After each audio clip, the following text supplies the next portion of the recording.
Hare Krishna. Somebody can please lead the invocation prayers.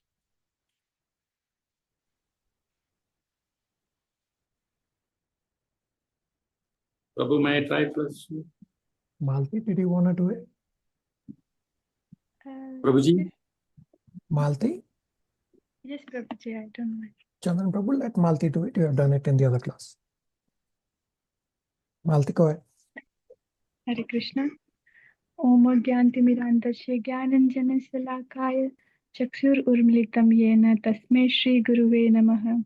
Shri Chaitanya Namo Pistam Sthapitam Yena Bhutale Svayam Rupa Kada Mahyam Dadanti Svapadantikam Vande Ham Shri Guru Shri Yuttapad Kamalam Shri Guru Vaishnavamascha Shri Rupam Sagrajatam Sahagana Raghunathanvitam Tam Sajivam Sadvaitam Savdutam Parijan Sahitam Krishna Chaitanya Devam Sri Radha Krishna Padam Sahagana Lalita Sri Vishakhanvitam He Krishna Karuna Sindhu Dina Bandhu Jagatpate Gopise Gopika Kanta Radha Kanta Namastute Saptakanta Gaurangi Radhe Vrindavaneshwari Vrishbhanu Sutadevi Pranamami Hari Priye वंशकल्पतरुपश्च कृपा सिन्धुभयेव च पतितानां पावनेभ्यो वैष्णवेभ्यो नमो नमः श्रीकृष्ण चैतन्य प्रभु नित्यानंद श्री अद्वैता गदाधर श्रीवासादि गौर भक्तवृंदा हरे कृष्णा कृष्ण कृष्ण हरे हरे हरे राम राम राम हरे हरे ओम नमो भगवते वासुदेवाय ओम नमो भगवते वासुदेवाय ओम नमो भगवते वासुदेवाय हरे Krishna. Very good. Hare Krishna. Thank you all for coming. A quick announcement. Zoom company has fixed the glitch, at least the part 1 of the fix. So a patch has been installed on my computer, and devotees from the other patches have already tested that they are able to listen to the class recordings on their phones. So recordings that are recorded since yesterday. So after our today's class, I will send today's class recording to many of you, even though you are virtually present, just to test from the various variety of cell phone options and operating systems that are available. The past recordings, you may not be able to listen until Zoom company releases a second patch that needs to be installed on cell phones. That is still work in progress. I'm in contact with Zoom company for that also. So I'll keep you updated. They haven't given a timeline for the second part of the patch that needs to be installed on cell phones. Irrespective of that, going forward, you will be able to listen to the class recording on cell phones. I think the patch to be installed on cell phones is for the past recordings, when there was a glitch for the recording through the computer. So I still don't know what they're trying to fix with that other patch, but at least you should be able to listen to the class recordings on a go forward basis. All right, so today, first I will answer inquiries submitted from previous class and bring up striking points, and then we will cover Srimad Bhagavatam, Canto 1, Chapter 11. I'll bring up on screen.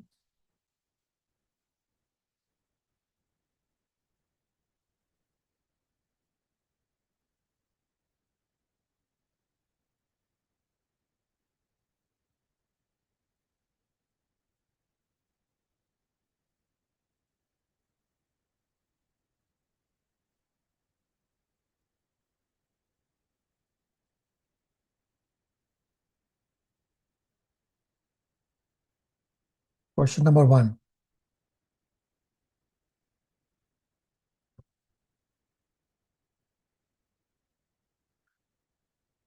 Please explain the meaning of the phrase meticulously pleased. So I want somebody to look up the dictionary meaning of meticulously. Somebody can try that, please.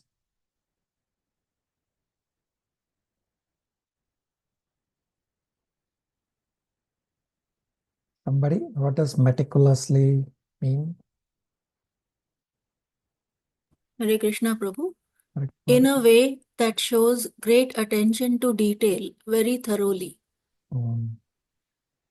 So it means Krishna smiled upon hearing the Kunti Maharani's prayers, which were broken words, like a child speaking broken words. But Krishna smiled because Krishna accepted Kunti Maharani's prayers with great attention and detail, even though they were like broken words of a child. Does that answer the inquiry?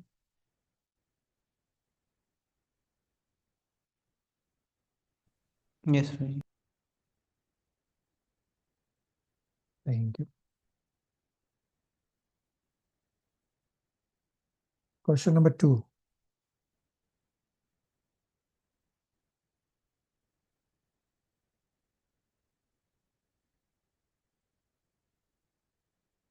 Srimad Bhagavatam 1.7.57 translation says, there is no injunction for killing Brahmana's body. And previously, text number 54 quotes Manu Samhita that Brahmana can be killed if aggressor. Please clarify this apparent contradiction. So I want somebody right now to read Srimad Bhagavatam 1.7.53 closely. Does it say Brahmana or a friend of Brahmana? Somebody quickly. Somebody a friend of Brahmana. Read the whole translation, Priyanka. The personality of Godhead, Sri Krishna said, a friend of a Brahmana is not to be killed, but if he is an aggressor, he must be killed. All And, these rules. yeah.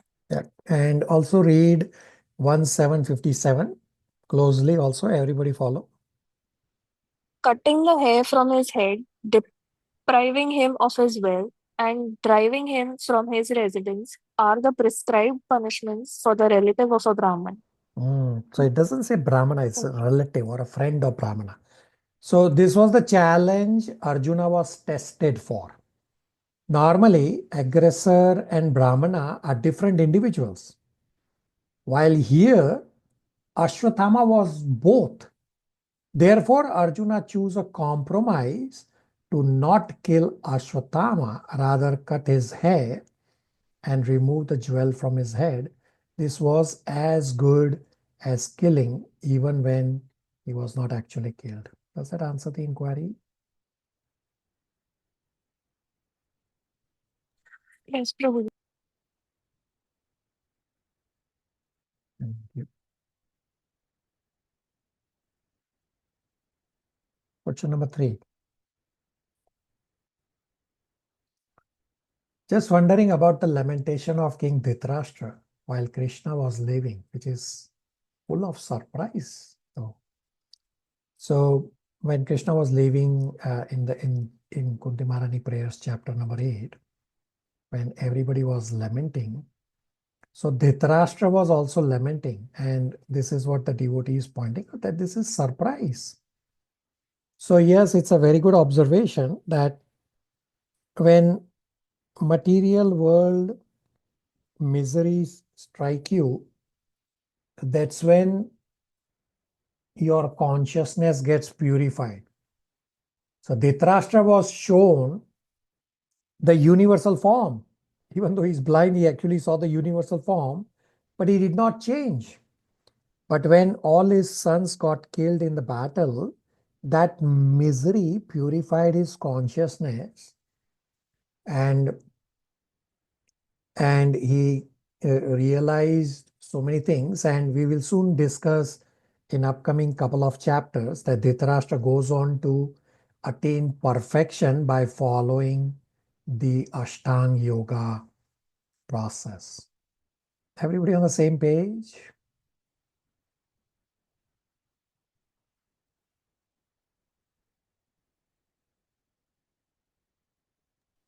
Yes. Question number 4. Departure of Lord Krishna for Dwarka from Hastinapur is not too far away. Why so much separation if Krishna is not going too far? Will Krishna never return to Hastinapur? Can people from Hastinapur visit Dwarka? So understand, from the time in past with no cell phones and having to travel by chariot, etc., there were no trains or buses. So you are traveling by yourself. Therefore, it will take a long time to travel. I mean, even today. So Hastinapur is close to New Delhi, and Dwarka is in Gujarat. So even if somebody has to travel by a fast train today, generally takes an overnight train journey. So it's quite a distance, even at today's fast times. And back then, with no cell phones and no trains, etc., would definitely take a long time. So yes, devotees can travel to Dwarka from anywhere, not just Hastinapur.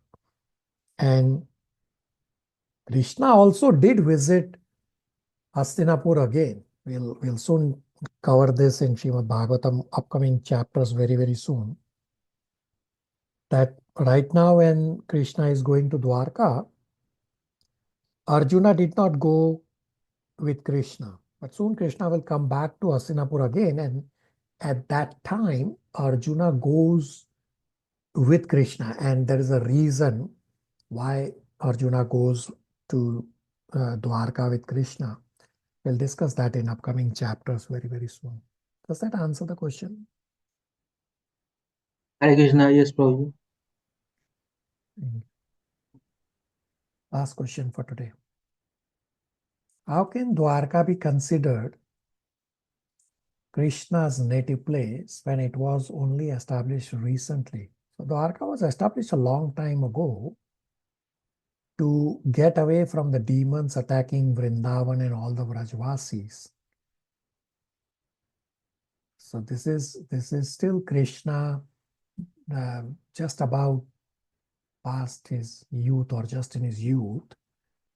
So Dwarka was established quite long time ago, not recently. And then in an overnight, so Dwarka was established overnight. The architect from spiritual world came, and overnight he created the whole of Dwarka. And all the Vrajvasis were sleeping one night, and they woke up directly in Dwarka the next morning, because Krishna transported all of them in their sleep to Dwarka. And then Krishna ruled, and all the Vrajvasis were also then in Dwarka. Does that answer the inquiry?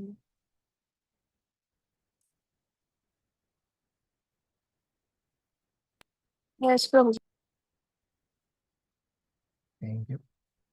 So now striking points. So there are two slides. This is slide number 1.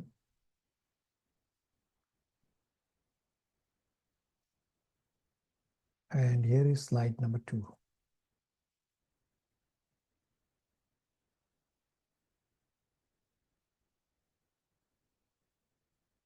Everybody on the same page? Questions, comments, realizations?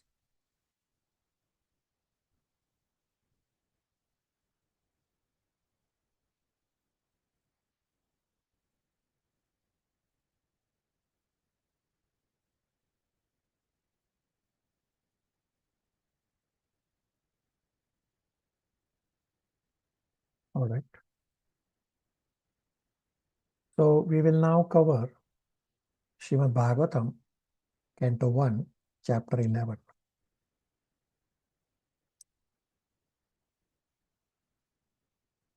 Actually, you had some homework questions to answer. Anybody wants to answer those homework questions?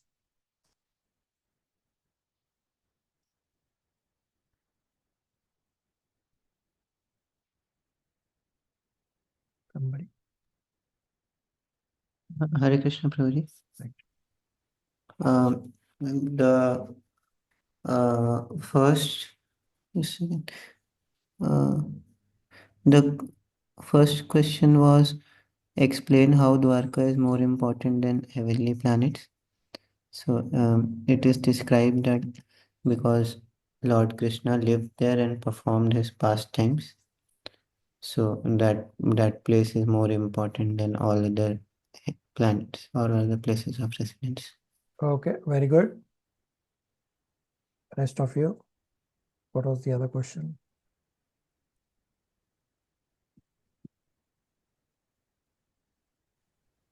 Hare Krishna Prabhu, may I? Yeah. Question 2. Why the talk of the ladies on the rooftops in Hastinapur was more attractive than the hymns of the Vedas?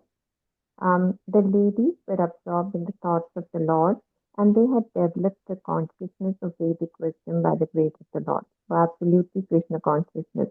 So their talks were directly spoken about the Lord, and thus they were more pleasing in the heart. Okay, very good.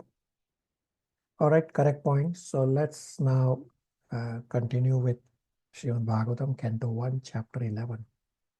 So the recap or the context is that previous chapter 10, we discussed that kings should be representative of the Lord. Follow Srimad Bhagavatam, Bhagavad Gita. That way they will lead for all successes. When Krishna leaving Hastinapur for Dwarka, ladies were glorifying Krishna. Finally, Krishna arrives at Dwarka. In this chapter 11, Krishna enters Dwarka. So reception by Dwarkavasis will be discussed in this chapter. They will offer their respects to Krishna and the greetings by all the relatives. So decoration of the Dwarka city is also described, that how every house was decorated with auspicious items from using natural items like tree leaves, and we will discuss the decoration of Dwarka city. Discussion is very nice. That can also apply for yourself even in today's times as well. And the streets were sprinkled with scented water. We will also discuss in this chapter 11 that Krishna's dealings with his 16,108 queens in Dwarka, that how Krishna is not immoral. It may appear that Krishna's dealings with women seems mundane because people are ignorant and they pass remarks that Krishna is immoral, having 16,000 plus wives. So we'll discuss that he is not immoral, and we'll understand all this at great length. In chapter 11, we will discuss how to defeat such ignorant people who call Krishna as immoral. So we are in Unit 4. Unit 4 is titled Lord Krishna in Hastinapur and Dwarka, and it covers chapters 10 to 13. Chapter 11 is titled Lord Krishna's entrance into Dwarka. It's divided into 4 parts. Part 1 is verses 1 to 10. Dwarkavasi receive Krishna. Part 2 is verses 11 to 15. Dwarka city is described. Part 3, verses 16 to 29. Krishna's reciprocation to the reception. Part 4, verses 30 to 39. Krishna's dealings with his 16,108 queens.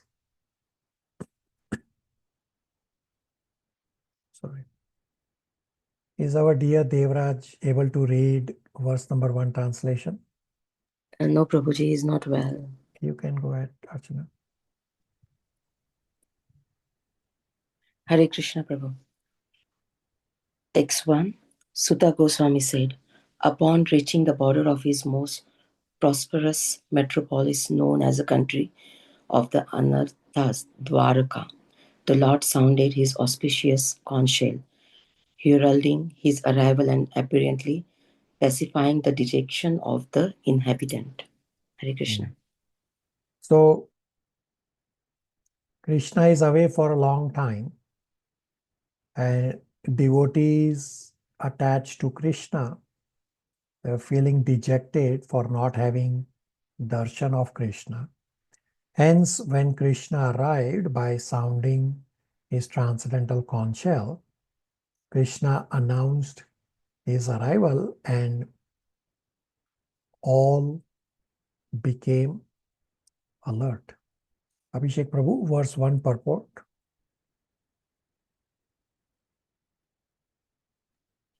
Hare Krishna, Prabhuji. Purport. The beloved Lord was away from his own prosperous metropolis of Dwarka for a considerably long period because of the battle of Kurukshetra, and thus all the inhabitants were overcome with melancholia due to the separation. When the Lord descends on the earth, his eternal associates also come with him, just as the entourage of a king accompanies him. Such associates of the Lord are eternally liberated souls, and they cannot bear the separation of the Lord, even for a moment, because of intense affection for the Lord. Thus, the inhabitants of the city of Dwarka were in a mood of dejection and expected the arrival of the Lord at any moment. So, the heralding sound of the auspicious conch shell was very encouraging, and apparently the sound pacified their dejection. They were still more aspirant to see the Lord amongst themselves, and all of them became alert to receive him in the befitting manner. These are the signs of spontaneous love of Godhead.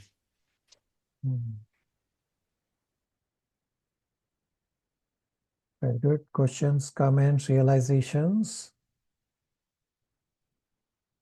Priyanka? Probably, does the word Dwarka have any significance like Vrindavan has a meaning? Does Dwarka also have a meaning? Sorry, repeat your question. Does Dwarka as the whole name also have a significance or a meaning like Vrindavan does, forest of uh, Tulsi Maharani, and does Dwarka also have some significance like that? The word Dwarka? I have not read anywhere that the word Dwarka has any significance like that. Okay, Hare Krishna. Nitya? Hare Krishna Prabhu. The word anarthas in the translation word to word, it is anarthan. So it's a difference. Anarthas is not the anarthas we talk about, like the anarthas in our heart and soul. Yeah, there's no explanation provided for that. You can say that it's just another name for Dwarka. Thank you. Matan Prabhu? How long Krishna was away from Dwarka? So he was born in Madura, yes. Yeah, so Bhagavatam doesn't provide exact. I mean, you can work backwards to know, but understand you are a servant. Unless, say, at your workplace, here in the material world, unless you are managing the travel itinerary of a boss, you don't really look at when your boss is coming and going. So Bhagavatam simply describes that Krishna was away for a long time. Doesn't exactly say, but that's irrelevant in terms of the length, because we are servants. We are meant to be serving and not wanting to be on top of somebody. And this point will get covered in Nectar of Devotion. So Matan Prabhu is there in the other class where Nectar of Devotion is about to start in 2 classes. At this point, will get discussed that what should be our mood. So the example is given of Vatsalya Rasa, that somebody may say, I want to be a parent of Krishna. Well, that's a very bad mood because you are trying to be above Krishna. Krishna chooses his parents also. We don't get that choice, but Krishna chooses his parents also. And the other mood is that we should serve or relish Nand Maharaj and Yashoda Mother's parental bhav and cherish that rather than wanting to be the parent of Krishna or wanting to know when is he coming, when is he going. Everybody on the same page?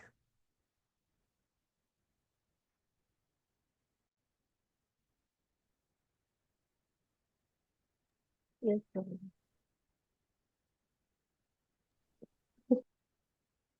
All right.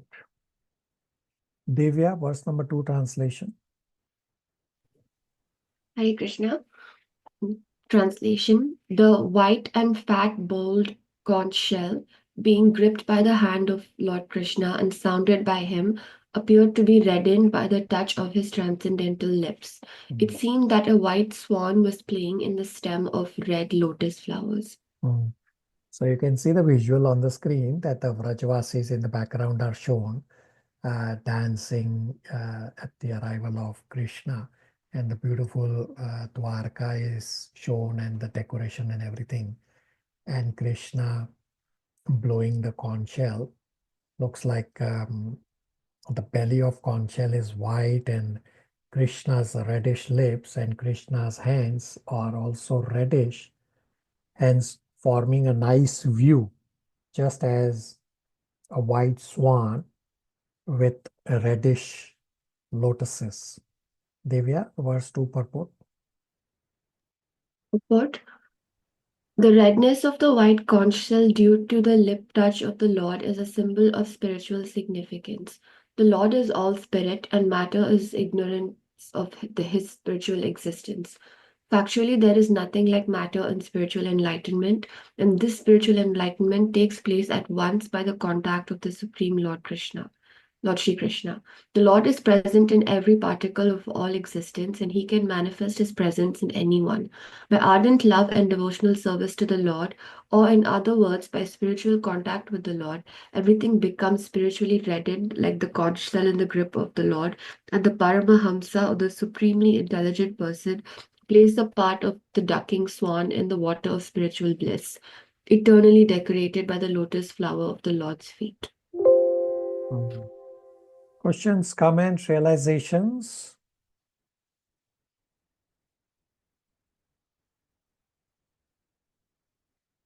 So next time you go to the temple, take a look at this redness.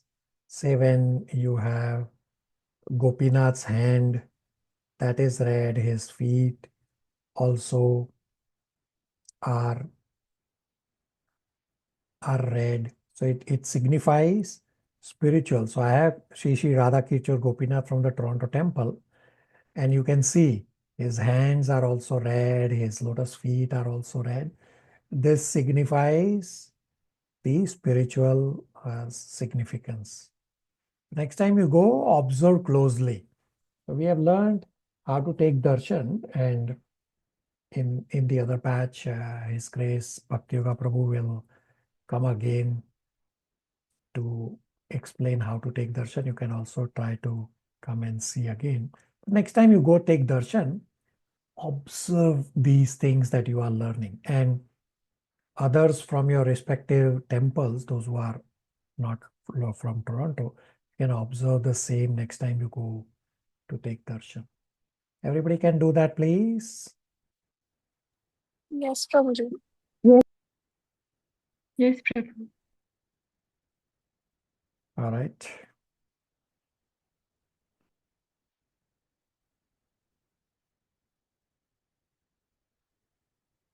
Nitya, verse number 3, straightforward translation. Yes, Prabhu.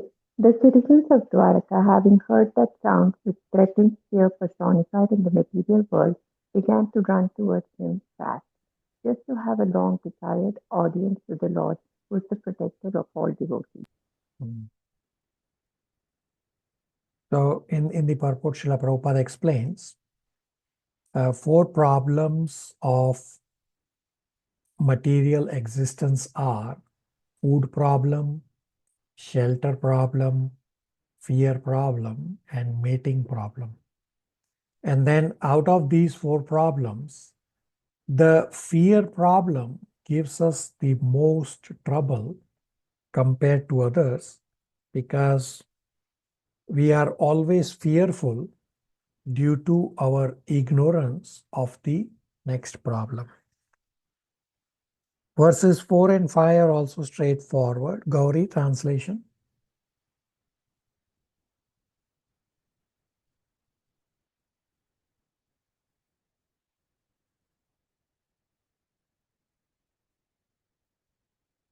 Chandran, Prabhu. Gauri, go ahead. Okay. Hare Krishna. Not coming up. Gauri will read.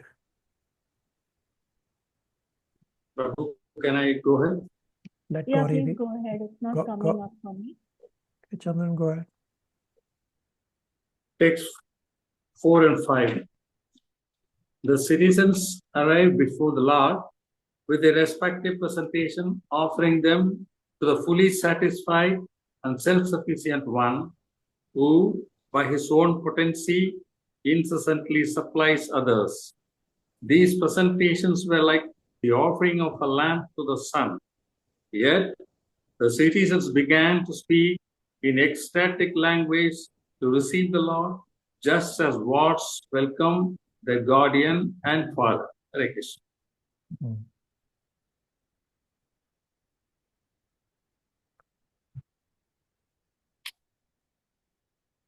So Supreme Lord is Atmaram.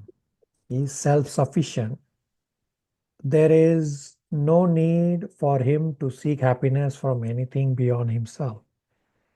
Hence, any presentations, no matter however valuable they may be, are actually not required by him. Yet to reciprocate with his devotees, he accepts whatever is offered to him in pure devotion. It is not that he wants these things. Plus, these things offered to the Lord are anyway generated from his energy, so they anyway belong to him. Hence, the comparison is made that making offering to the Lord is like offering a lamp to the sun. Now, anything fiery and illuminating is an emanation of the energy of the sun. And yet, to worship the sun god, it is necessary to offer him a lamp. So that's the analogy used to describe that everything belongs to the Lord. The Lord doesn't need any of those things. All right. Verses 6 and 7 are also straightforward. Malti. Hare Krishna. Text 6. The citizens say, O Lord, you are worshipped by all demigods like Brahman, the 4 sanas, and even the King of Heaven. You are the ultimate rest of those who are really aspiring to achieve the highest benefit of life. You are a supreme transcendental Lord. The inevitable time cannot assert its influence upon you. Text 7. O Creator of the universe, you are our Mother, Well-wisher, Lord, Father, Spiritual Master, and worshipable deity. By following in your footsteps, we have become successful in every respect. We pray, therefore, that you continue to bless us with your mercy. Hare Krishna. So again, pretty straightforward verses. Let's read verse number 8, Matan Prabhu, translation.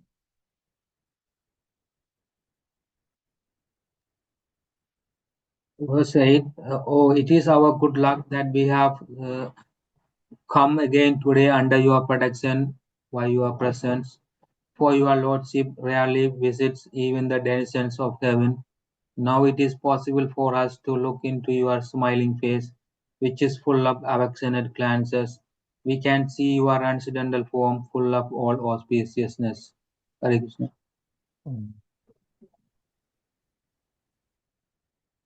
So it is very rare to get Krishna's darshan. Demigods don't get darshan. Brahmaji stood at the bank of ocean to get darshan. So it is really, really rare. Matan Prabhu, read purport verse number 8.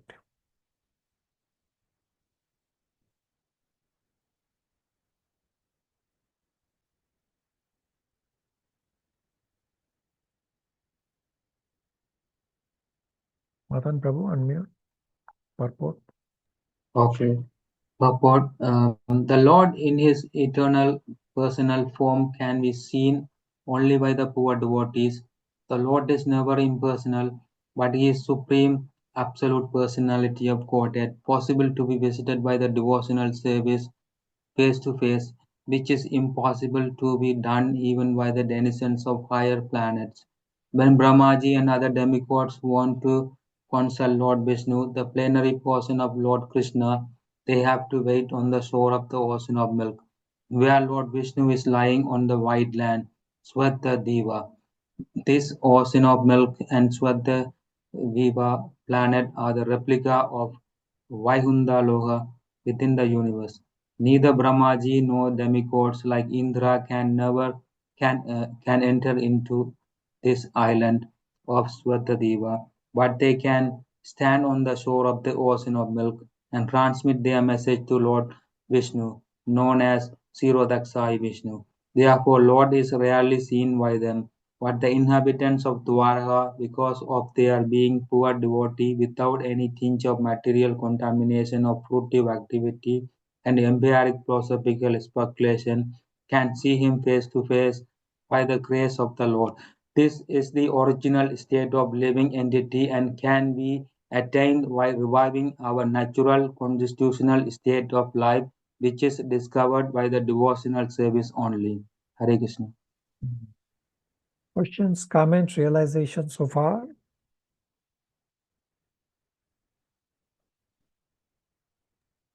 Hare Krishna, Prabhuji. Pray, I have two questions. One is from the purport. What did you mean? What does Sri Prabhupada mean when he says that fear,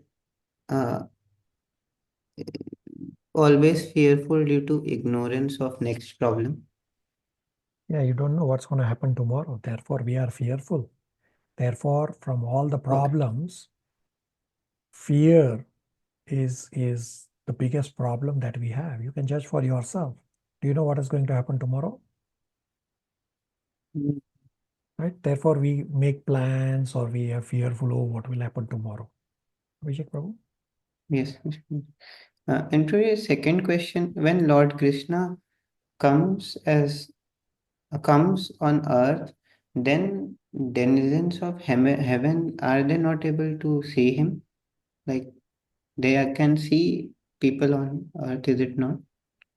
So it's only when Krishna gives them the permission to see. Yes, when he was physically visible to everyone roughly 5,000 years ago, yes, the demigods also see. But now understand, we have discussed this in Bhagavad Gita, that this seeing is not just the physical seeing. Seeing means one who understands that Krishna is Supreme Personality of Godhead and I am eternal servant, therefore I should be doing devotional service only. That is real seeing. Abhishek Prabhu. Yes, sir. Thank you so much. All right. Question for everyone. Everyone will answer. So when Krishna left Vrindavan, he promised he will come back. Did he ever return to Vrindavan? Everybody please answer one after the other. Many of you know this pastime that Krishna never returned to Vrindavan. So my question, did he ever return to Vrindavan? Hare Krishna Prabhu. Hare Krishna, Archana. He didn't leave the Vrindavan. Oh, that is, yeah. He didn't go back to Vrindavan, Prabhu. He didn't leave Vrindavan, or he did not go back to Vrindavan? Yeah, he didn't leave only Vrindavan. Yeah, so that's a different story. But you know that he actually left. That's a different Krishna that did not leave Vrindavan. But Krishna did leave Vrindavan, promising all gopis that he will come back, and he never came back. So the question is, did he ever return to Vrindavan? Rest of you, quickly. Vimal Prabhu, go ahead. Vimal Prabhu, we cannot hear you. Fix your voice. Rest of you, quick answer. Hare Krishna Prabhuji. Is it that, sorry, Gauri, go ahead. is it that the Brajvasis were, they got the place of Krishna's queen, so he did not have to return there? Sorry, Brajvasis got what place? The place of Krishna's queens in Dwarka? Okay. Completely wrong. Okay. Rest of you, quickly answer. When Krishna left Vrindavan, did he ever return to Vrindavan? He didn't return. Okay. Krishna always live in Vrindavan. Krishna living in Vrindavan is a different story. It's only Vrajvasis who can see. So we all know that Krishna left Vrindavan with a promise. And did he ever come back to Vrindavan? I think no, Prabhuji. But Krishna was in Vrindavan Vasi's heart and mind, but physically no. I think. Okay. Rest of Mayank Prabhu. Yeah, Prabhuji, physically, don't think so. He returned back. But yeah, in memories. Okay, rest of you have not answered. Quickly, please. Everybody needs to answer. It's a very common and a very important question that all of you might have faced or will face at some point of time. Chandan Prabhu? Yes, not returned back to Vrindavan as per the stories what he did. Okay. Rest of you have not answered. Quickly answer, please. Prabhuji, as far as I know, also, I don't think he returned physically. Okay. Rest of you did not answer. So Vijay Prabhu is saying in the chat, I don't understand, Vijay Prabhu. I'm not sure what you are saying. He back and wind up all Leelas.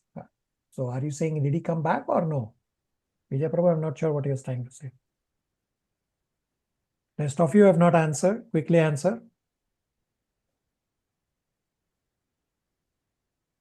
Who did not answer? Is it something has to do the Ratha Yatra that all the gopis to Krishna brought back to Vrindavan? Okay, so that's a different story. And did he return to Vrindavan or not? Priyanka, Pragya, Nitya. Prabhu, I did. No, he did not, Prabhu. Okay. Hare Krishna Prabhuji. Vijay Prabhu, go ahead.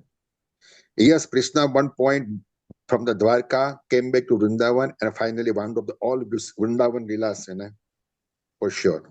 When did he, what's the reference? When did he come back to Vrindavan? Do you have reference or just here? No, it is actually, I have the book, I read it. I will send you references. At one point he come and he put everybody by Vrindavan in the big chariot and everything piled up and back to go, all Vrindavan back to home, back to Godhead to Golok Vrindavan. I'll send you that book today.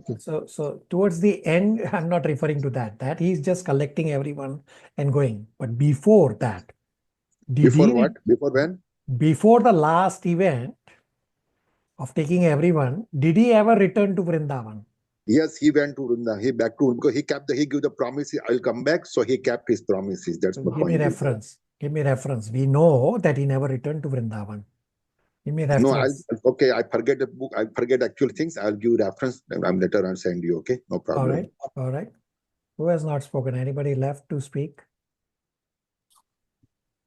Vimal Prabhu, we cannot hear you.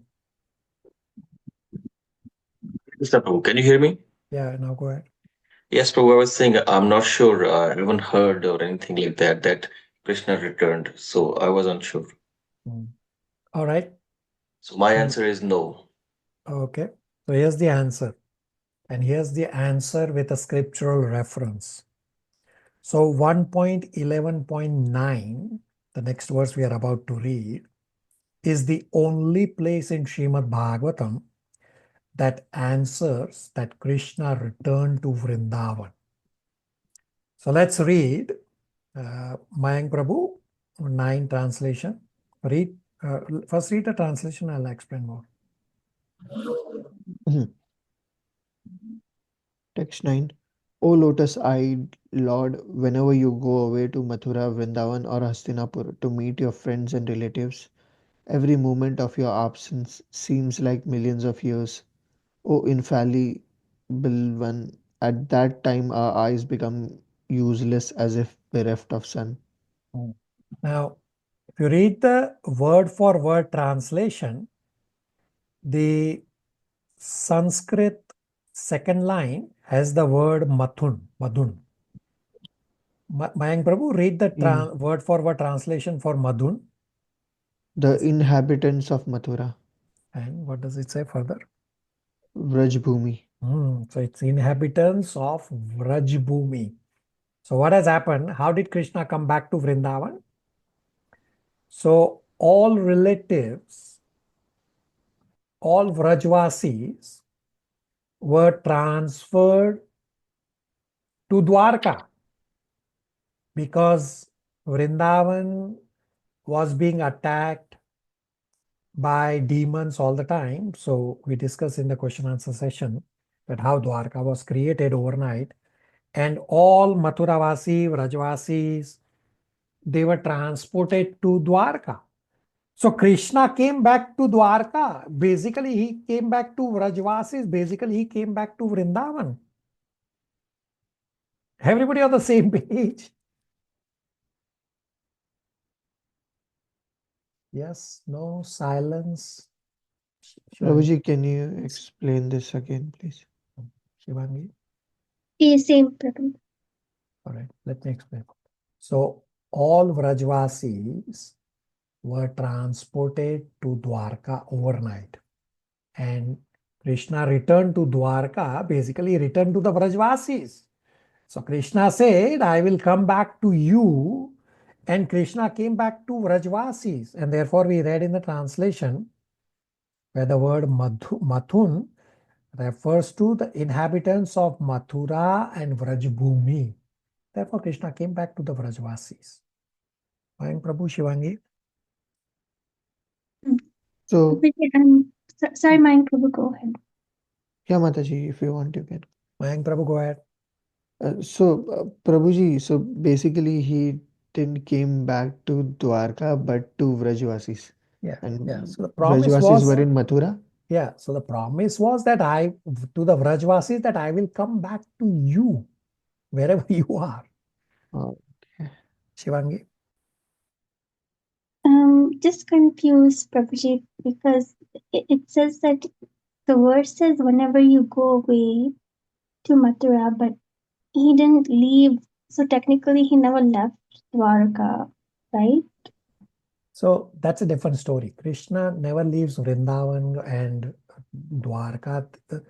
That's a different story. That is for Vrajvasis. We don't have the devotion and the eyes of Vrajvasis. So we never will be able to see Krishna the way Vrajvasis see Krishna. Right? So that is not applicable for us. Sorry, that wasn't the question, Prabhuji. The verse, it says that whenever you go away to Mathura, Vrindavan, Hastinapura, so the Dwarka Vasis are saying whenever he leaves, but then if the Vrajvasis are in Dwarka, then that means he never leaves Dwarka, right? little confused. Yeah, so he does travel from Dwarka to, say, Hastinapur or other places. But then he comes back to Dwarka, exactly what we are seeing on the screen and exactly what we are discussing in this chapter. Shivangi? So when were the Vrajavasis transported to Dwarka? Yeah, very long time ago. When all these demons were kept attacking Vrindavan, so all these pastimes that we have in Canto 10, that every day a new demon will come. So Krishna and Balram said, it's now they are fed up. They said, okay, let's go to Dwarka. Let's build Dwarka city and we'll transport everyone there to be at peace with them. Shivangi? Okay, Prabhuji, thank you. Vimal Prabhu? Prabhu, as you mentioned, the Mathura and Vrajavasi were attacked by demon. So the name Mathura came from it was a kingdom of demon Madhu. No, Mathura, no. The demon Madhu doesn't refer to the Mathura. No, Mathura is a name on its own, is a name of the city on its own from before. So, okay, thank you, Prabhuji. Yeah, Abhishek Prabhu. Prabhuji, when you say that all the Vrajavasis were transferred to Dwarka, are you referring to the family of Yadus or Entire the family?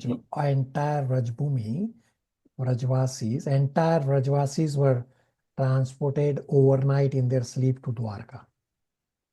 So including Nanda, Yashoda and Gopis? Everybody.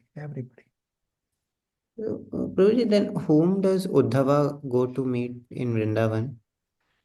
So, so they were transported, and of course, there's no stopping from them to go back, right? To Vrajvas. They were transported to Dwarka first, but they will travel back and forth. There's no stopping for them there. Okay. Nitya? Prabhu, Mathura and Vrindavana are synonyms. I mean, they're the same place. They're And not what the Lord- same. No, they are not the same place. Prabhupada translates that the word Mathun in the verse refers to Vraj Bhumi, which includes Vrindavan and Mathura. Prabhu, where was Lord Krishna? Where did he appear when he was born in the prison of Kamsa? Where was that? Yeah. So, where was Krishna born? Who wants to answer? Was he born in Mathura prison or was he born in Vrindavan? Who wants to answer or who wants to know? Hare Krishna, Prabhuji. Bhagavad Krishna book mentions that he was born in both places. Okay, very good. Rest of you, who wants to know where was Krishna born? Definitely want to know. He was born in Mathura jail and then he was transported to Vrindavan. Okay, hold your thought. Rest of you, only Nitya wants to know. No, Prabhuji, we want to know. Yes, Prabhuji. So, Vijay Prabhu, our dear Vrajvasi, definitely knows this. So, hear this closely. So, Krishna in his Vishnu form, the four-handed form, appeared in the prison house in Mathura, in Kamsa's prison house. Simultaneously, the Shyam Sundar form of Krishna appeared in Vrajvas, in Vrindavan, in Nanda Maharaj's house, together with Durga Devi also. So when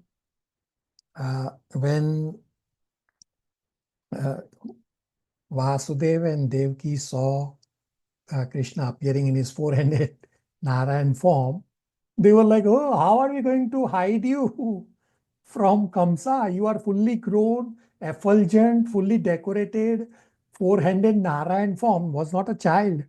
How are we going to hide you from Kamsa? So Krishna then transferred, meaning the Vishnu form, then transferred into a child, and then Vasudev took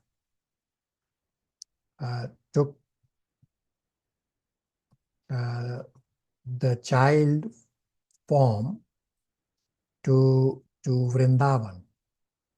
At Vrindavan, when he reached there, Mother Yashoda was still sleeping, and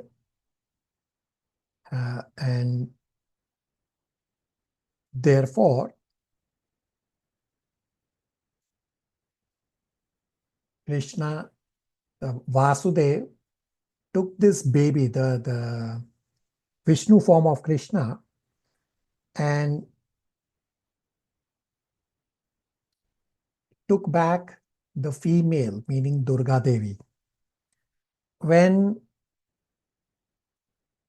the Vishnu form came in front of the four-handed Shyam-Sundar form, they got merged into one together. So this is where the Rathya or the Jagannath form of Krishna comes into play. So the Vishnu form of Krishna, which is within the original Shyam-Sundar form of Krishna, that Vishnu form saw Krishna's Leela at first hand, and therefore later on when Mother Rohini was describing the Leelas of Krishna during his childhood pastimes, therefore in ecstasy, the hands and all that became how Jagannath is, and that's how we have the form of Jagannath. Everybody on the same page, and I'm going to show you a visual for this also. Everybody understands what happened and where Krishna appeared? Yes, Prabhu. Another clarification. So, Lord appears in the Shyam-Sundar form in Nanda Maharaj's house along with Durga Devi. Correct. And then the female child is transferred back to the Kamsa's prison. Correct. Thank you. Everybody on the same page? Everybody likes the story? Everybody now understands? Yes. Yes, Prabhu.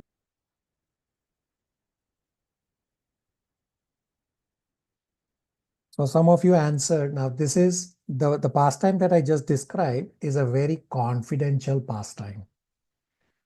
Not everybody knows about this except Vrajvasi. Say for example, our dear Vijay Prabhu, who's a Vrajvasi, he knows this pastime from before. And if you ask the other Vrajvasis, they will also know this particular pastime. But otherwise, not everybody knows this because this is very confidential. It is only to be known by the real Vrajvasis, not by everybody else. So now Rajvasi is living in Dwarka. I feel happy after hearing this. Yeah, very good. Yeah, when you get pleasure by hearing Krishna's pastimes, that means you are relishing. So here's the image that I was talking about. That in the prison house. So this is Vasudeva and Devaki. In the prison house, Krishna appeared as the four-handed, fully grown, decorated as the Narayan form.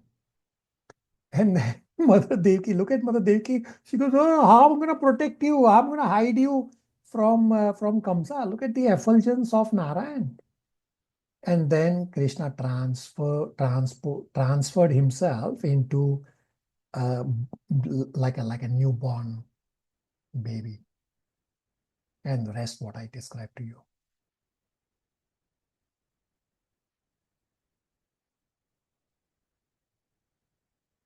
So there's a question, how does the Lord in his eternal personal form looks like? So the Shyam Sundar form, it's a two-handed Shyam Sundar form. At least I have not seen it, but you can visualize the temple that you have at your local temple. They are identical, they are similar. Yes, it's an extension of the Shyam Sundar form. They are similar. In the past, anyone explained this visibility? So Vrajvasis know this. And the second question is Durga Devi a demigod? So Durga Devi is a pure devotee. I wouldn't call her a demigod. Yes, she has the role of managing the universe. So Durga Devi is in a unique position. Demigods that we know, so demigod is a position where all the persons occupying the post, they are different. But Durga Devi is unique. Durga Devi, there's no place it mentioned that Durga Devi changes just as the demigods change the positions, or a different person sits in the demigod position. Does that answer the inquiry? Yes, Prabhuji. Thank you. Nitya? Prabhuji, any reason why when they prayed to Lord Krishna, he appeared in the four-handed form? When Devaki and Vasudeva prayed, he appeared in the four-handed Vishnu form and not as Krishna, and they sought his protection. So he appeared simultaneously. I already described, right? So Krishna in his Shyam Sundar form, he will always be with Vrajvasi. So there's the whole Leela. I already described to you all in brief. Therefore, he appeared at two places simultaneously. Thank you. So there's a question about, so yes, Dwarka is in Gujarat. Yes, Pragya, you are correct. And Mathura and Vrindavan is in Uttar Pradesh. That also you are correct. Questions, comments, realizations?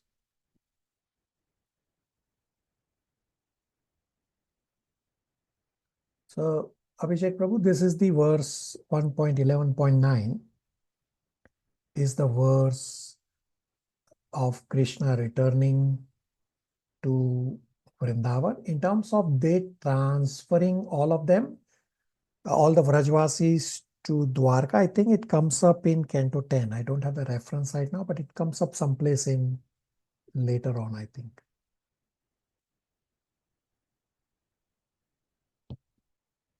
Everybody on the same page? Everybody enjoyed? Everybody relished? Yes. Yes, Prabhuji. Yes, Prabhuji. Vijay Prabhu, as Vrajvasi, you have anything to add for us? Enlighten us.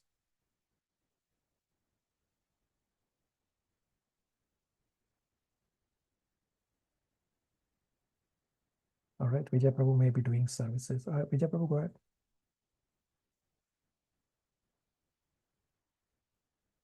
Vijay Prabhu, we cannot hear you. Hear me, Prabhuji? Yeah, now go ahead.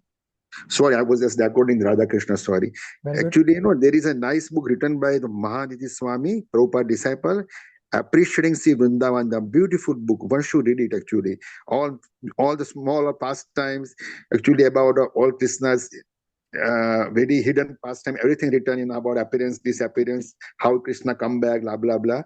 Beautiful written in the book called Appreciating Sri Vrindavan by Mahaditi Swami. Yeah, so One should read it now. yeah, so it is you can keep it for future. So those scriptures that Vijay Prabhu is explaining, those are very advanced level. First understand the basics and then go to the advanced topics later on. and then you will relish. Don't jump. Don't, otherwise you will end up misunderstanding. Okay, very good. Verse number 10 is straightforward. Let's see, Pragya, are you able to read? Probably not. Okay, Priyanka, go ahead. Hare Krishna. O Master, if you live abroad all the time, then we cannot look at your attractive face, whose smiles vanquish all our sufferings. How can we exist without your presence? Upon hearing their speeches, the Lord, who is very kind to the citizens and the devotees, entered the city of Dwarka and acknowledged all their greeting by casting his transcendental glance over them. Hare Krishna. So pretty straightforward verse. Any questions, comments, realizations before we read the next section?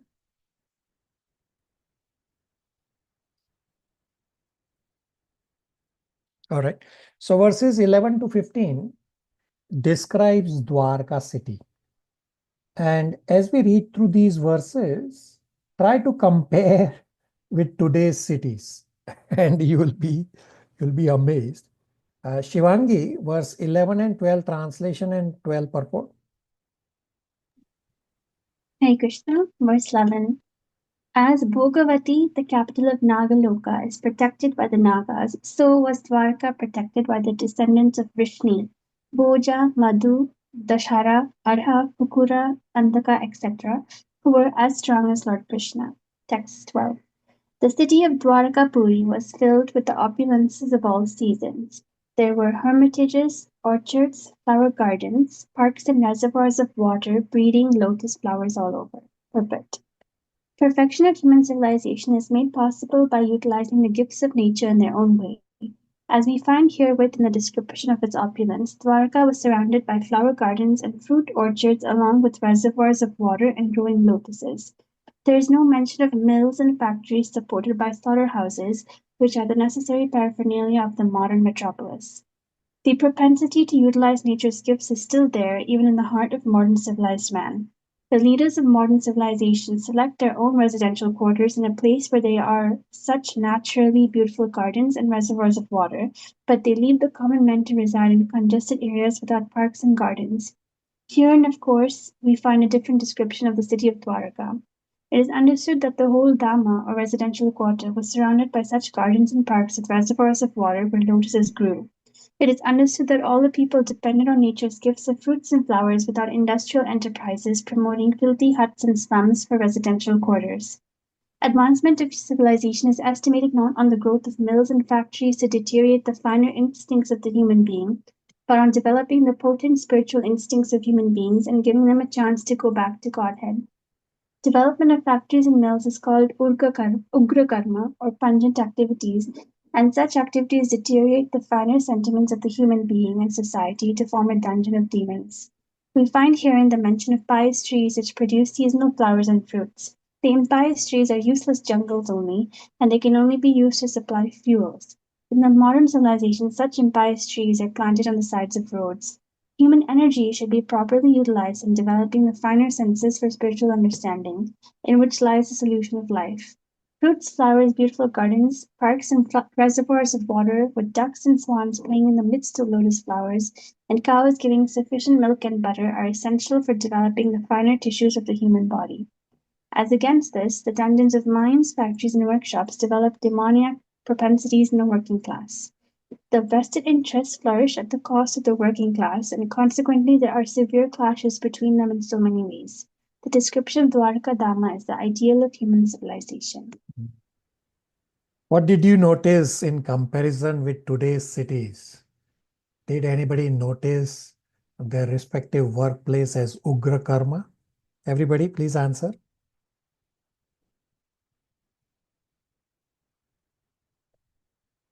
Gauri. Gauri, unmute. In Dwarka, there was equality. Like, it was not that only the rich people lived in beautiful places surrounded by gardens and fruit orchards or reservoirs of water, etc. Yeah. But there was equality. So Yeah. everyone availed that. Yeah, very good. Rest of you, what did you notice? Anybody notice their respective workplace as Ugra Karma? Shivangi?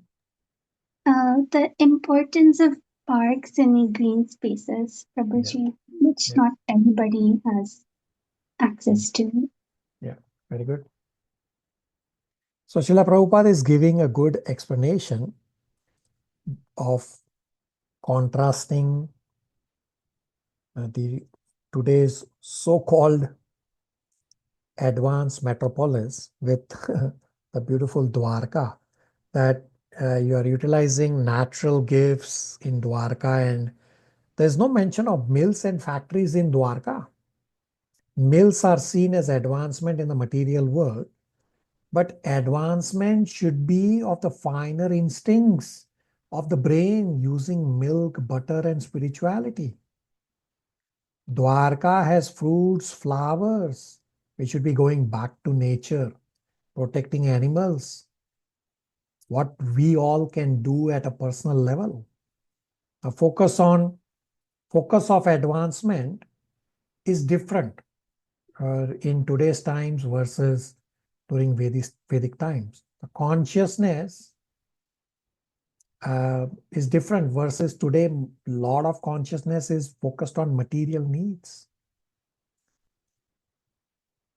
Now, looks like we are in unavoidable situation that our consciousness is getting polluted 24 hours. And therefore, Prabhupada calls that this civilization is creating demoniac mentality. Now, question becomes, is this really practical? Can you leave the city wherever you live in and go to village and protect animals? Is this really practical? The answer is education is the key. So share message of scriptures with others. You all become ambassadors of Bhagavad Gita and Srimad Bhagavatam, and show this beautiful Dwarka description to ordinary people, and you imbibe whatever is possible for you. Soon it will come up about decoration. So next time, say you have a function at your home, instead of decorating the artificial way that you can get stuff from dollar store or other such stores, decorate the way Dwarka is decorated for Krishna's appearance. So next time you have a spiritual program at your home, or you want to invite your spiritual master or any spiritual leader at your home, decorate your home in the natural way. We'll soon discuss in these verses, it's upcoming, that how everybody decorated their homes using nature, not artificial man-made things. So you can imbibe what is possible. I'm not saying 100% is possible. We live in a really contaminated place, polluted place, but try whatever is possible. At least you are learning the right scriptures. You can apply whatever is possible. Now, only hope is presenting Krishna consciousness to others and exemplifying beautiful natural opulences to increase the finer sentiments. By this preaching, others hopefully will follow. So we cannot avoid city life. Therefore, increase Krishna consciousness. Spend more time in Krishna consciousness. Spend time in temple. So don't go to the physical temple. That's not what I'm saying. What I'm saying is make your home as a temple. Yeah, you can go to the physical temple also. No stopping there. So for example, right now we have virtually present Pragya and Priyanka from Bombay. Looks like Bombay is a well-grown financial hub for India. Well, when you come to Toronto, you will know that Toronto is much more complex and much more entangling than Bombay. All these metropolis, it's not a doing a comparison that something is one way or the other. Anyway, it's comparison of the worst case scenario. So what's the point? So all these metropolis are just demoniac civilization. So we cannot avoid this life. We just try to spread and increase our Krishna consciousness. If you can go to a farmland, by all means go. But how much people are successful? There is a lot of talk, but in practice is a little difficult. Therefore, don't just talk, focus on what you can do at a small level. So Dwarka is a planned city, planned life, not like current demoniac civilization, where cities are not really planned well. Shivangi is in that field of study about city planning, etc. It's not very well planned.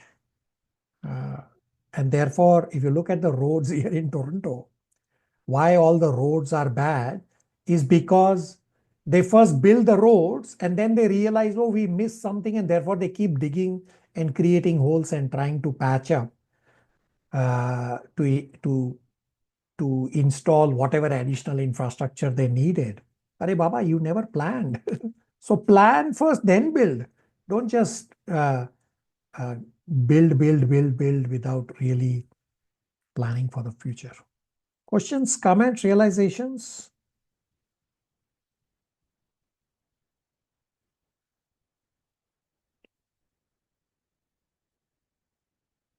All right. Hare So, Krishna. Abhishek Prabhu, go ahead. Why does Srila Prabhupada call mills and factories as Ugra Karma? Yeah.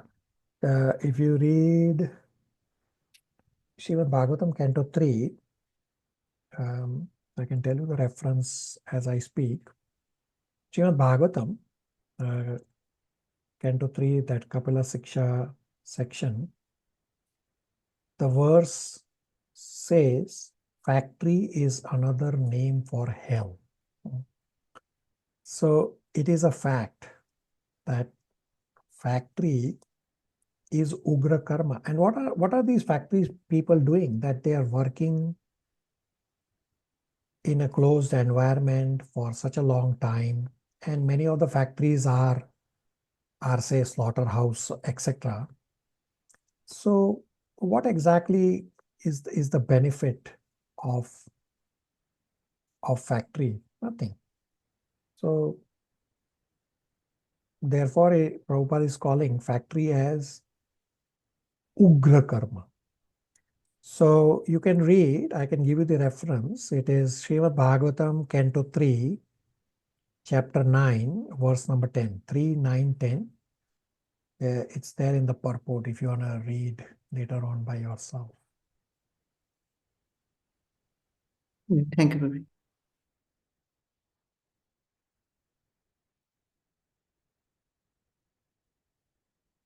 Let's see if we can read now.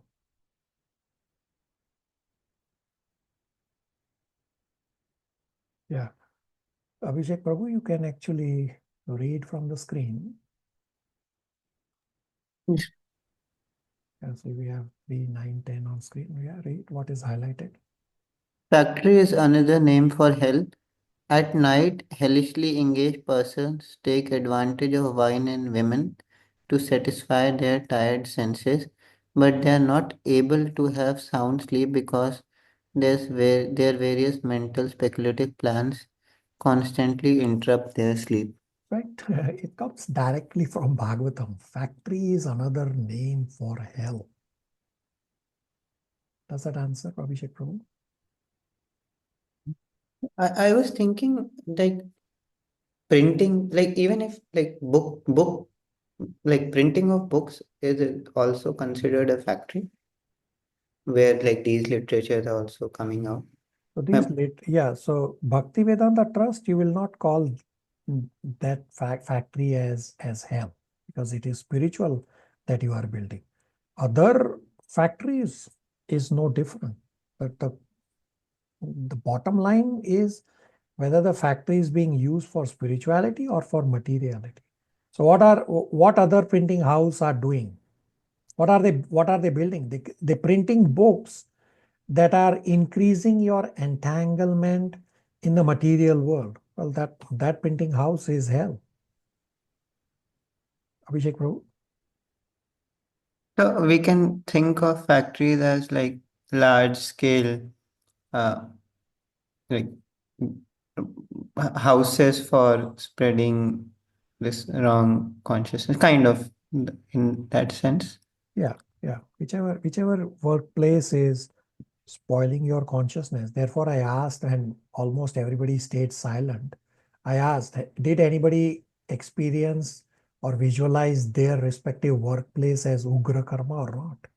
And almost all of you stayed silent on that. Silence was the answer.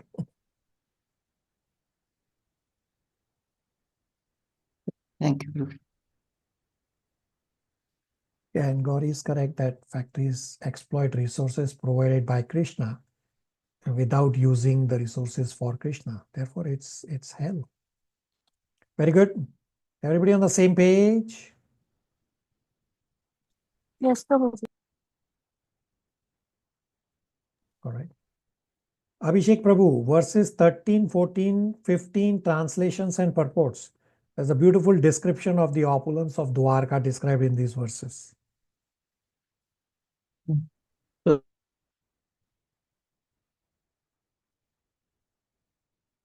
Unmute.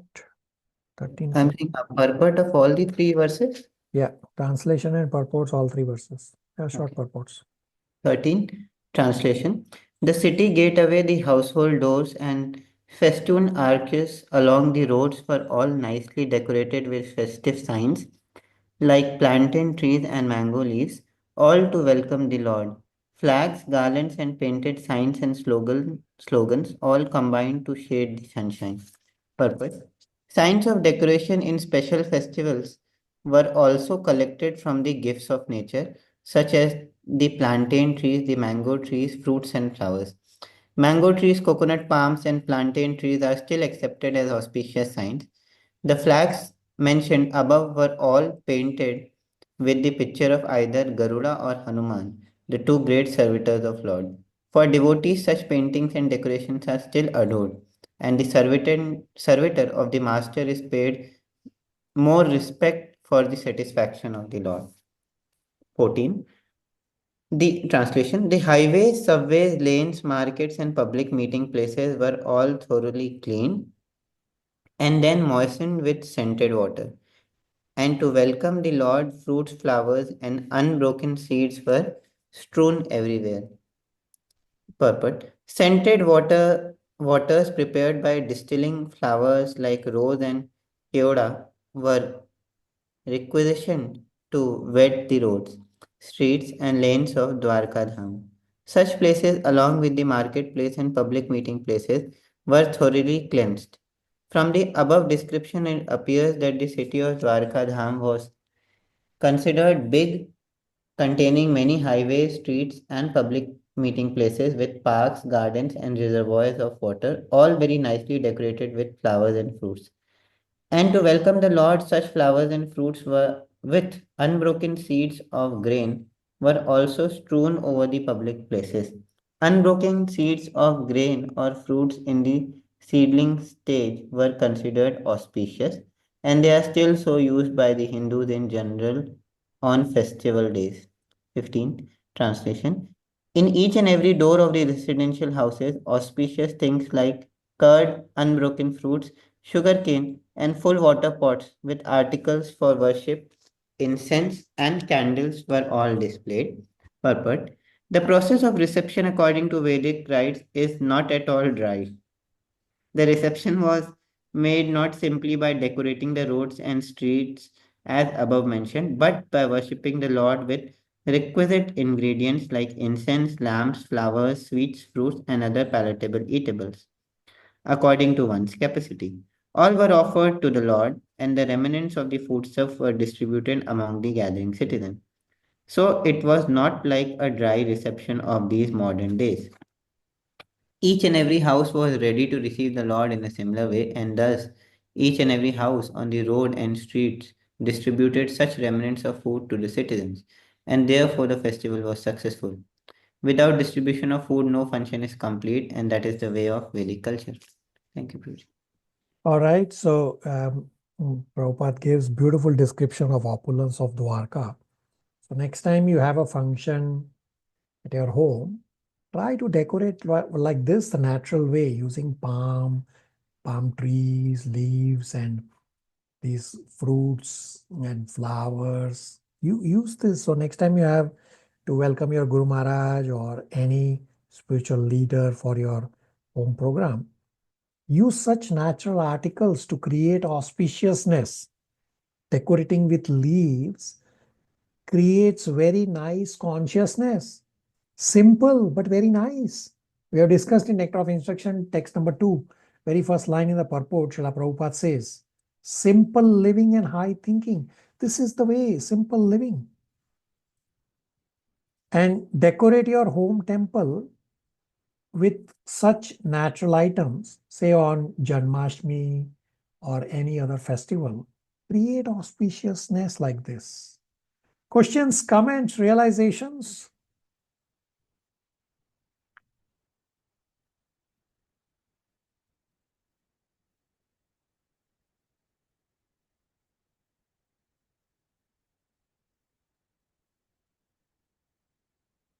All right. Archana, 16, 17 translation, 18 translation and purport. So in these verses, now the Vedic way of reception is described. Hare Krishna Prabhu. Text 16 and 17. On hearing that the most dear Krishna was approaching Dwarka Dhama, Magnesius Vasudeva, Akura, Ugrasena, Balarama, the superhumanly powerful, Pradyumana, Karusdesana, and Samba, the son of Jambavati, all extremely happy, abundant, resting, sitting, and dining.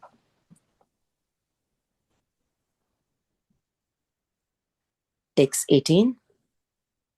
They hastened towards the Lord on a chariot with Brahmanas bringing flour. Before them were elephant emblems of a good fortune. Conch shell and the bangles were sounded, and the Vedic hymns were chanted. Thus they offered their respect, which were saturated with affection. Purport. The Vedic way of receiving a great personality creates an atmosphere of respect, which is saturated with affection and veneration for the person received. The auspicious atmosphere of such a reception depends on the paraphernalia described above, including the conch shell, flower, incense, decorate elephant, and the qualified Brahmins reciting the verse from the Vedic literature. Such a program of reception is full of sincerity on the part of both the receiver and the received. Hare Krishna. So you again got the way for reception, just as we can see on the screen also how everybody is welcoming Lord Shri Krishna. You can try this. These are simple ways, but they create auspiciousness. Questions, comments, realizations?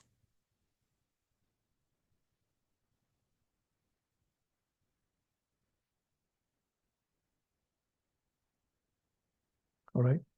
Now, everybody came to see the Lord, and even unwanted entities of the societies, meaning the prostitutes, also came to see the Lord.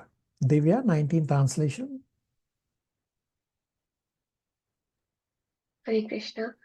At the same time, many hundreds of well-known prostitutes began to proceed on various vehicles. They were all very eager to meet the Lord, and their beautiful faces were decorated with dazzling earrings, which enhanced the beauty of their foreheads. I'm sure many of you probably all of you may have few questions, probably a lot of questions around prostitutes, and that too in Dwarka. Anybody? Yes, Prabhu, wondering in such of a sacred place in those times, how was it possible? Abhishek Prabhu. Yes, Prabhuji, like thinking why prostitutes are there. We'll soon read in the purport. And Prabhuji, how this trade was still active at that time, at that era, was I'm wondering what was going on there. yeah, and we'll soon read in the purport. Prabhupada explains that it is better to maintain a class of prostitutes. Now, question will come up. Does it mean that Srimad Bhagavatam and ISKCON is encouraging a society of prostitutes? The answer is no. No one is encouraging. Srimad Bhagavatam, ISKCON definitely is not encouraging prostitution. This is not our duty. Srila Prabhupada is saying that this is the duty of the king. We'll soon understand and read from the purport. That if a king did not provide prostitutes in the city, then dissatisfied people in the city will create nuisances. And now you can look at the example of liquor shop licenses. So government is not encouraging by giving licenses. Rather, they are regulating. And this was when people were more civilized. Nowadays, people are less civilized than past. So to keep uncontrolled people under control, liquor shops with licenses were made that you can only buy so much liquor using your license.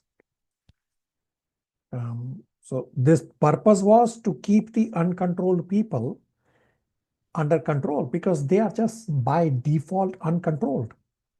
So Srila Prabhupada also says that only way to bring to right path is to bring them to devotional service. But not everybody is ready for devotional service right away. First, I have to get them to regulate themselves first. Now, Prabhupada also says about these prostitutes that just by chance, they have ended up in a wrong profession, but devotional service will purify them. Read purport paragraph number 1. Was it Divya? You read?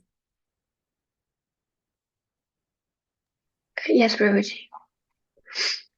We may not hate even the prostitutes if they are devotees of the Lord.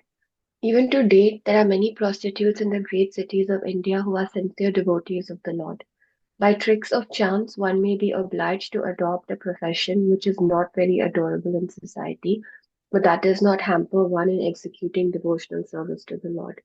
Devotional service to the Lord is uncheckable in all circumstances. It is understood herewith that even in those days, about 5,000 years ago, there were prostitutes in a city like Dwarka, where Lord Krishna resided. This means that prostitutes are necessary citizens for the proper upkeep of society. The government opens wine shops, but this does not mean that the government encourages the drinking of wine. The idea is that there is a class of men who will drink at any cost, and it has been experienced that prohibition in great cities encouraged illicit smuggling of wine. Similarly, men who are not satisfied at home require such concessions, and if there is no prostitute, then such low men will induce others into prostitution. It is better that prostitutes be available in the marketplace so that the sanctity of society can be maintained. It is better to maintain a class of prostitutes than to encourage prostitutes within the society. The real reformation is to enlighten all people to become devotees of the Lord and that will check all kinds of deteriorating factors of life. Does that answer the question? Everybody on the same page? Hare Krishna, sorry. So we understand that even in Dwarka, there were people who were not of very high consciousness. If you go to Vrindavan today, Mm-hmm. has anybody been to Vrindavan or Mathura? Abhishek Prabhu, you traveled recently, right? Yes, sir. Yes, sir. Where did you travel? Vrindavan. What did you see in Vrindavan? Did you not see garbage? Did you not see all big buildings? Did you really see the simple living that we are reading? No problem. Right? So people, there will be two sets of people. One with consciousness of spirituality. They can see Vrindavan as a spiritual place, while others will want to take advantage of the monetary situation that so many people are visiting. Let me buy a bungalow, or let me buy a house to rent out, or let me run a business. And it's filthy. So it depends on our consciousness that what you are able to see. So there's a discussion in the next class in Nectar of Instruction where Abhishek Prabhu is also there in the last text, that depending on our consciousness, that's what we see. So some people are trying to take advantage of the city, of the holy cities. And therefore, Prabhupada says that there are even prostitutes even in Dwarka, even back those days. So all these things are not new. Somebody trying to take advantage is not new. It's all continuing from before. Of course, here Prabhupada referring to prostitutes, they are actually devotees. They just ended up on the wrong side just by chance. We just read that. Abhishek Prabhu. Thank you. Nitya? Prabhu, still grappling with the justification of having a class of prostitutes, no matter when. But the thing is, was it that the religion had already, deteriorated? Because this is, I believe, the yuga before Kali Yuga. So is that why there was the necessity to have such a class? So we have discussed in Bhagavad Gita at the start of chapter 4 that the condition of life during Mahabharata was already deteriorated. Therefore, a couple classes back when I answered the question about Mahabharata, whether we should read Mahabharata, I say, well, why would you want to read Mahabharata, which is already not the ideal scenario? Why would you want to read that? Right? So this the Mahabharata times was the deviated culture. And therefore, Krishna appeared to fix it. Now, of course, it has gone more bad than what it was back then, but it was already there. And of course, Nitya also correctly pointed out that it was the transition phase, that Kali Yuga was just about entering or about to flourish and could not flourish just because of presence of Krishna. It'll coming up in chapter 17, 18 here in Canto 1, all this discussion. Nitya? Thank you, Prabhu. So it's just the harsh realities are highlighted, right? So we could understand and try to, teach the path of the correction, basically. Yeah, we just read the last line in paragraph 1. Prabhupada clearly said, the real reformation is to enlighten all people to become devotees of the Lord, and that will check all kinds of deteriorating factors of life. Nitya? Yes, Prabhu, the perfect answer. Divya, continue reading purport last paragraph. It says it appears that the prostitutes of Dwarka.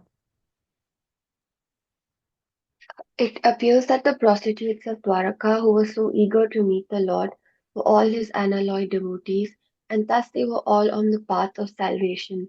according to the above version of the Bhagavad Gita.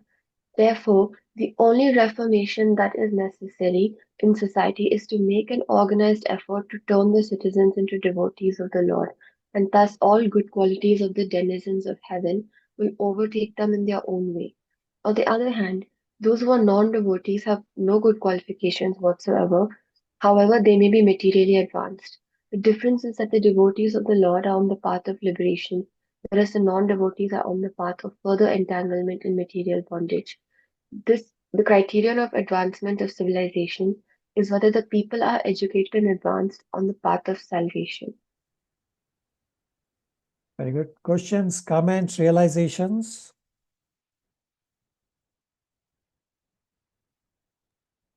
Hare Krishna, Prabhuji.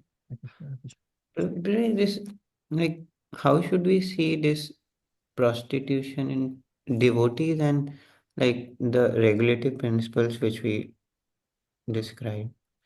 Yeah. So, devotee does not mean pure devotee. Right? So, you are in the process of trying to purify yourself. So till your anathas are gone, you are still in the process of trying to regulate yourself and coming to the point of following all regulative principles. So these prostitutes, Prabhupada says, yes, they are devotees in the process of becoming pure devotees. Right now, by chance, they are in a wrong profession. Abhishek, Prabhu.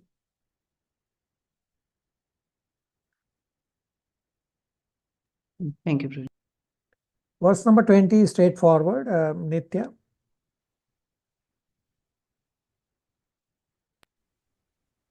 Yes, Prabhu. Expert dramatists, artists, dancers, singers, historians, genealogists, and learned speakers all give their respective contributions, being inspired by the superhuman pastimes of the Lord. Thus they proceeded on and on.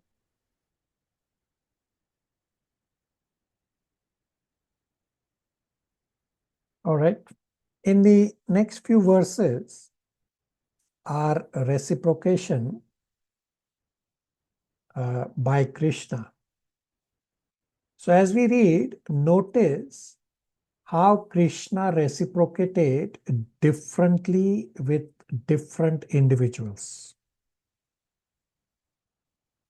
Gauri, 21, 22, 23 translations and purports, faster pace.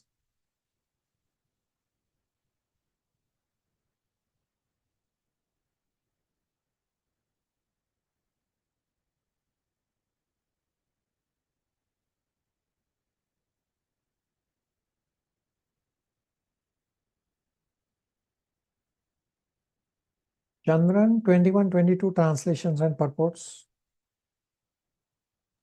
Prabhuji, text 21.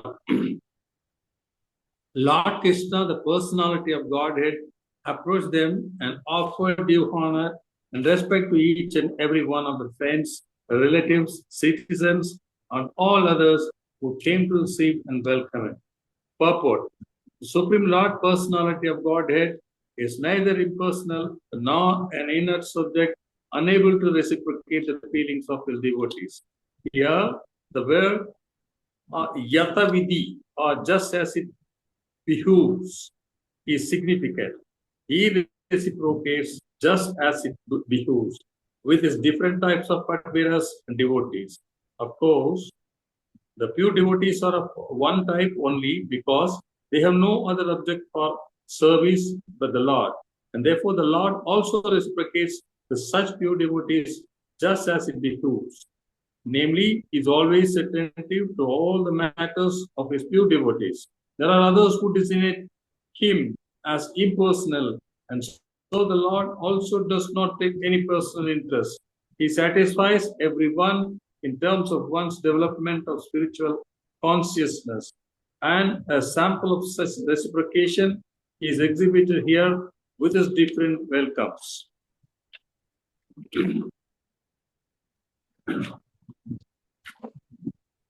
Text 22.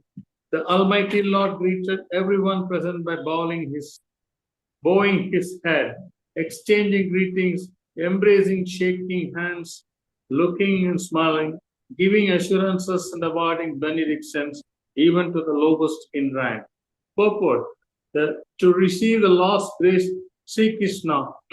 There were all grades of population, beginning from Vasudeva, Ugrasena, and Gargamuni, the father, grandfather, and teacher, down to the prostitutes and chandalas, who are accustomed to eat dogs, and every one of them was properly greeted by the Lord in terms of rank and position.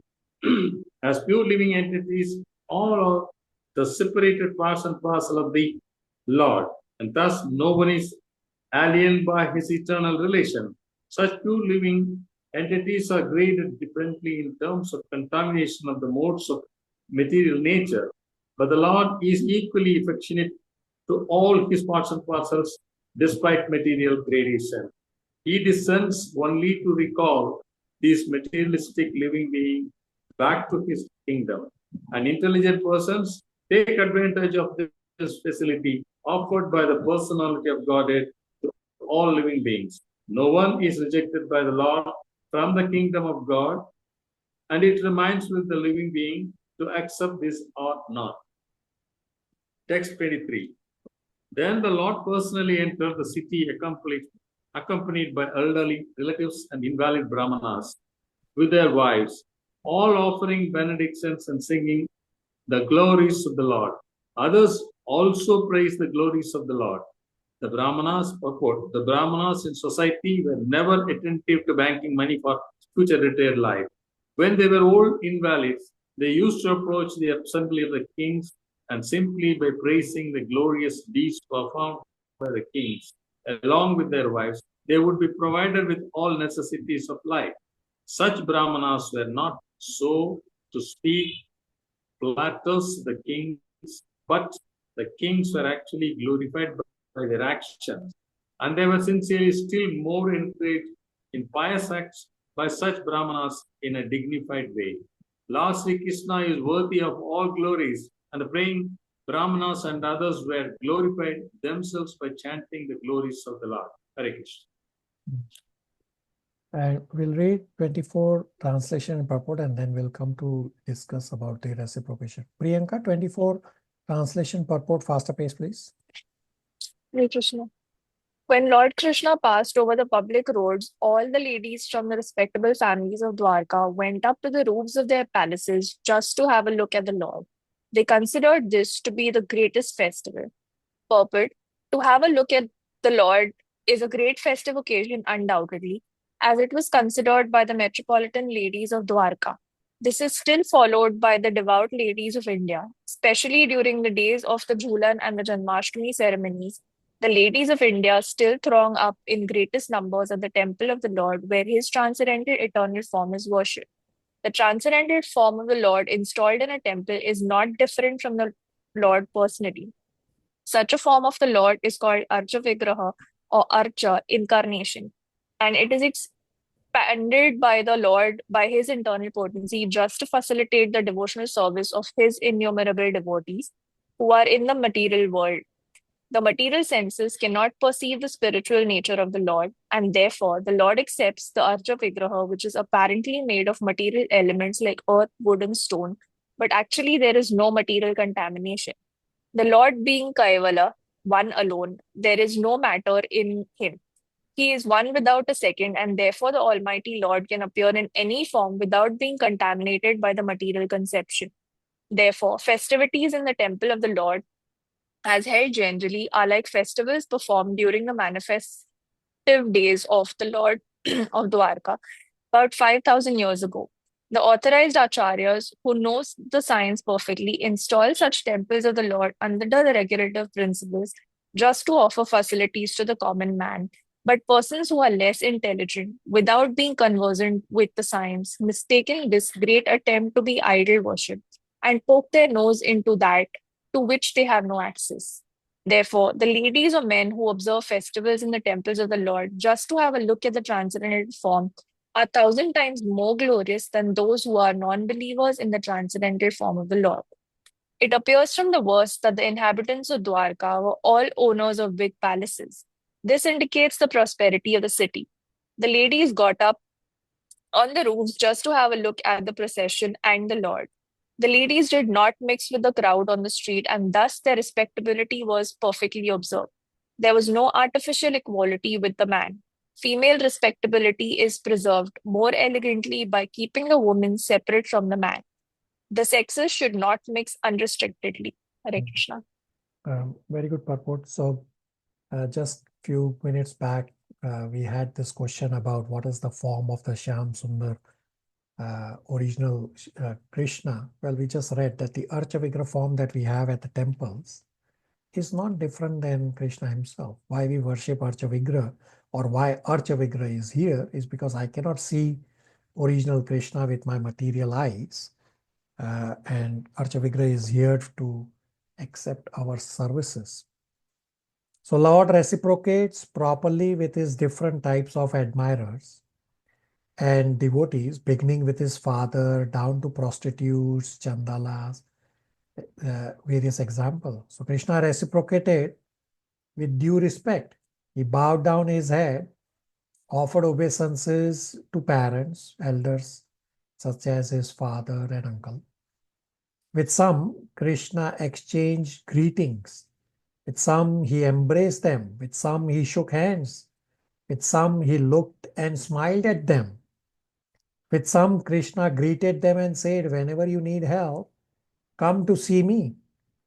So what is the learning on reciprocation from these verses? Their teachings are how to reciprocate with devotees. Scriptures explain to associate and reciprocate with devotees according to their adhikar. Adhikar means according to their level. So Kanishta Adhikari is a neophyte. Kanishta does not appreciate other devotees because he is chanting Hare Krishna Mahamantra, I should still respect such a Kanishta devotee in my mind. Madhyam Adhikari has taken first and or second initiation, understands that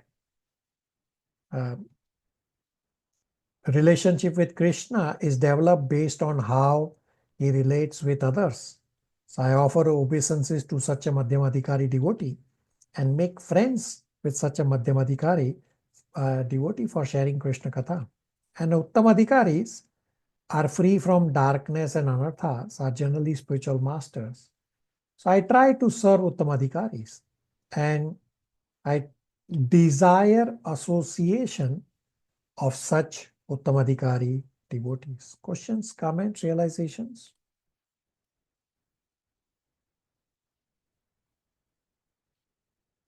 So next few verses, 25 to 27, describe Krishna's beauty. They are pretty straightforward verses. Up till 29 are pretty straightforward verses. So let's read Shivangi, 25 to 27, faster pace.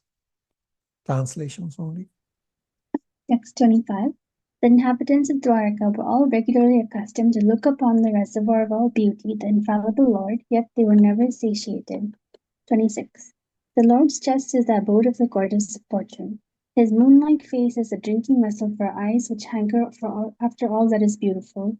His arms are the resting places for the administrative demigods, and his lotus feet are the refuge of pure devotees who never talk or sing of any subject except for his lordship. Text 27. As the Lord passed along the public road of Dwarka, his head was protected from the sunshine by a white umbrella. White feathered fans moved in semicircles, and showers of flowers fell upon the road. His yellow garments and garlands of flowers made it appear as if a dark cloud were surrounded simultaneously by the sun, moon, lightning, and rainbows.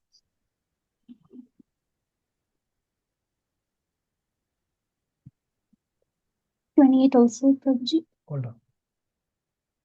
Okay, so just beautiful description is given of Krishna. And 28, 29 describes Krishna's reciprocation with elders, and then I will answer the Abhishek Prabhu's question. Shivangi, 28, 29 translations.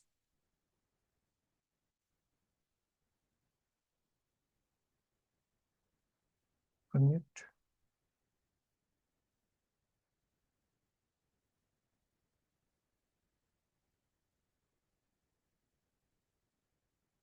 Matan Prabhu, 2829, somehow Shivangi cannot unmute. Sorry, Prabhu. Matan Prabhu, go ahead, 2829. After entering the house of his father, he was embraced by the mothers present, and the Lord offered his obeisances unto them by placing his head at their feet. The mothers were headed by Devaki, his real mother. Verse 29. The mothers, after embracing their son, sat him on their laps. Due to poor affection, milk sprang from their breasts. They were overwhelmed with delight, and the tears from their eyes wetted the Lord. All the reciprocations are described up to this point. So the question is posted in the chat about Kanishta Adhikari, that when Kanishta Adhikari is appreciated only in mind, there is some feeling of not to physically associate with them. Does it not create some negative sentiments on our part? So respecting Kanishta Adhikari in the mind is the bare minimum standard explained. Yes, if you can associate to do devotional service, by all means. Forget Kanishta Adhikari. Newcomers, materialistic people who come to the temple, say, I want to do some service. We engage them in services. We are associating with them. So if they are willing to do services, by all means, do services. There's no stoppage for that. Just respect them in mind is bare minimum. That don't say, oh, he's Kanishta Adhikari, therefore I will not associate and not respect. No, you don't do that. Therefore, bare minimum, at least respect in the mind. If they are not ready for services, if they are able to do services, by all means do services with them also. Abhishek Prabhu. Thank you, Prabhu. That was helpful. All right, we are just about at 9 o'clock here in Toronto time. So next few verses are heavy verses about Krishna's dealings with his queens, which we will discuss at our next class. Homework question. Identify the different elements of Vedic reception.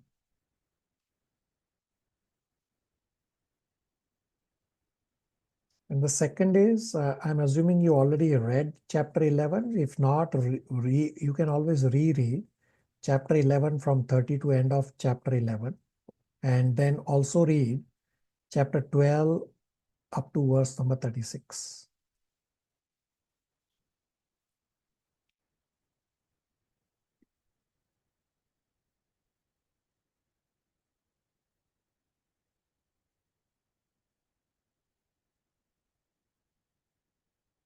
Are we okay to stop here? Hare Krishna. Thank you, Prabhuji. Hare Krishna, everybody. Hare Krishna. Hare Krishna.